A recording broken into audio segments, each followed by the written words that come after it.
Balıkesir bu sabah güne sığırcıkların muhteşem dansıyla uyandı. Biz de bu duruma şahit olduk.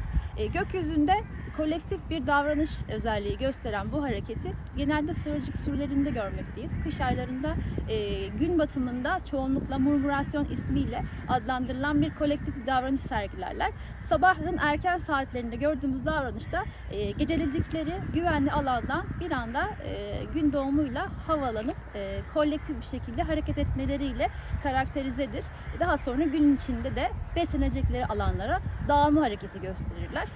Çoğunlukla akşama yakın saatlerde gün batmadan daha büyük topluluktaki bireylerden oluşan bu sürülerin görüntüsü bize daha güzel bir görsel şölen sergiler ve gökyüzünde bu hayvanların yırtıcılardan kaçmak, güvenli bir şekilde kendi güvenliklerini senkronize hareketleriyle sağlama amacıyla yaptığını bize göstermektedir.